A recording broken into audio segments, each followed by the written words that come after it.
So how's it going, ladies and gents, and welcome back to the channel. Today guys, we're back at it again with another deck profile for the Link Festival. So basically we're gonna try, basically I already tried using Unchained, and of course there were a couple of issues regarding that. Not only your Unchained monster can easily be negated or stopped by a simple Ash Blossom, your end board of having just a link 2 monster on the field or link 3 if ever that's possible, it's easily countered or negated. It's easily removed without even destroying, and there's no other way that you can ever make a good combo out of it. So what I did so far to remove this problem is actually or build a deck that's mainly focused on second turn. So it's basically a turn 2 deck which focuses on disrupting or destroying the board of your opponent. So what we have here is, I'd like to show you this one. So this is the deck that I have composed for being a turn 2 deck. So there's a lot of destructions for that matter. We have 2 Dark Holes, 1 Regeki, 1 Lightning Storm, just to remove every possibility of ever your opponent has a lot of monsters on their side of the field. 1 Kaiju, 1 Pancratops, and of course 1 copy of Nibiru. So that's basically it.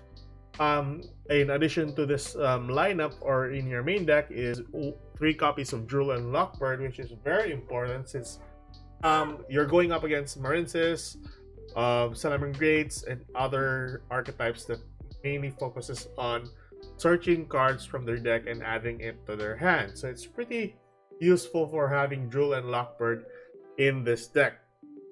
So main deck, we have the Effect Wheeler, of course, the Ash Blossoms. I didn't include Maxi here mainly because we can just draw or search our Unchained monsters by the use of their very own Unchained monsters or cards.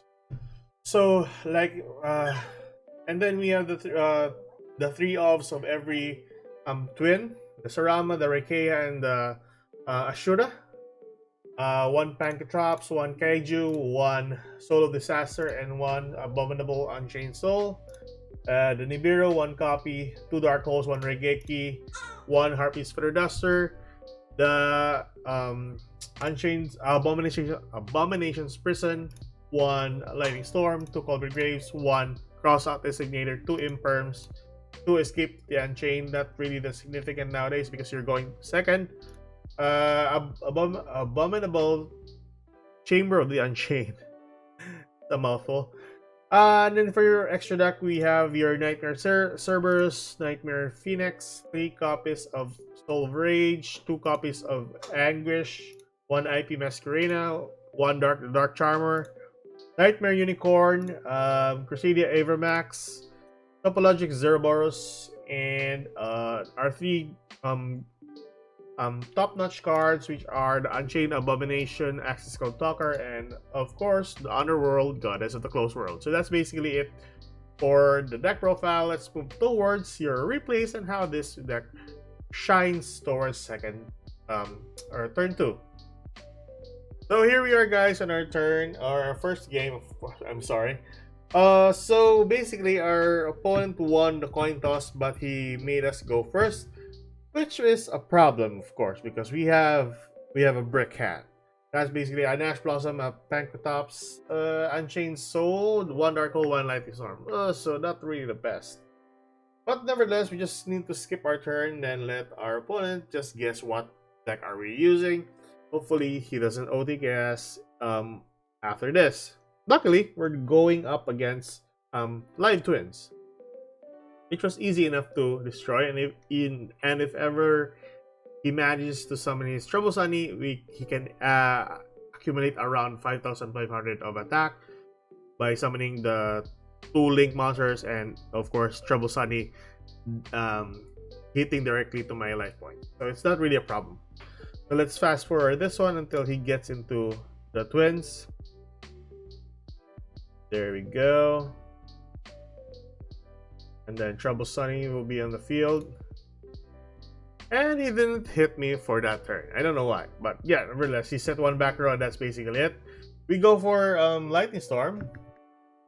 He called me the grave my Ash Blossom. I don't know why he just wants to use it because it's gonna be destroyed anyways. So we have one Raikea on hand. We set Raikea and use Dark Hole. Destroy his copy of Trouble Sunny.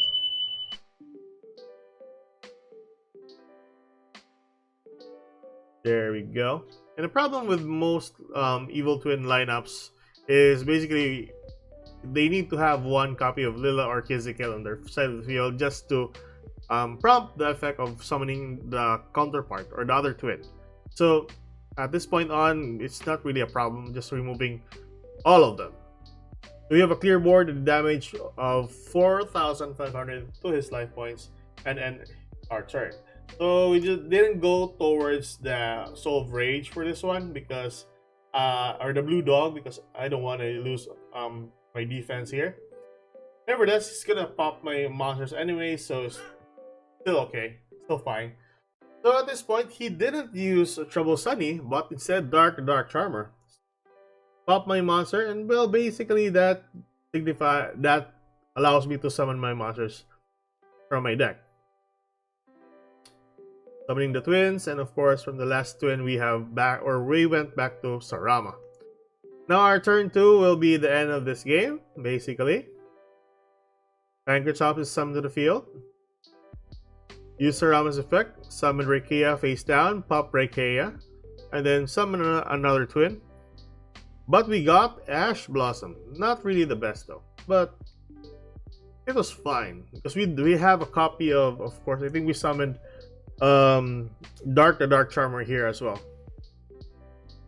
So I really thought I had a Link 3 that's possible to be summoned, but I didn't have the material. So I just went ahead and just do the Dark Charmer. There we go. And we move towards Topologic, which was pretty good against a live twin lineup. Attack is Dark, and then basically that ends our turn right there. So every time he summons a monster that is linked to any Link monster, basically it counters the whole Evil Twin lineup. I'll show you guys in a bit after he summons his Kizikill. And for some reason he summoned it just beneath Lila, so that allows me to banish all of his monsters. There you go. I think he's done with normal summoning, so he can't do anything else. That's our game 1. So game 2, guys, we have 2 copies of Droll and Lockbird, Unchained Twin Sarama, 1 Pancratops, and of course our Abomination's Prison. So it's pretty good that our opponent is going first. I think we're going up against Salamangreats, if I'm not mistaken. Or no. Okay, forgot about this. This is an Ignister. So, as you might know, Ignister is very prominent with regards to adding cards to their hand. That's why we have Drool and Lock. So, summon 2 Ignister monsters, and then summon Splashmates for another Link summon. And then he moved towards Heat Soul for some reason. I think for draw power. So, it was fine. Set 1 back row, and then pass it on to me. Activate the effect of Heat Soul, chain with my Ash Blossom. He then chain with his Crossout Designator. Not so favorable Crossout there, but nevertheless, it was fine. Just wants to draw a card out of the Heat Soul. Could have used it earlier though when he summoned the Heat Soul, but nevertheless, it's fine. So summon our Pancratops, Abomination Inspiration, set our Sarama, pop it with our Aruha, and then special summon the Soul of Disaster, and then link his monster towards Unchained Abomination. That's basically game. DK56, and that is 6. Oh, 7-1. Sorry, 7-1. 7-1. So that's the game, and that is the replays, guys. Back to me. So that is the replays for you guys, and that is the deck profile, of course. Hopefully we can do a little bit more different in the next few days for Master Duel deck profiles. So that's it for today. Keep safe, good luck, and if you like this kind of content, please subscribe. I'll see you in the next video. Bye bye, guys.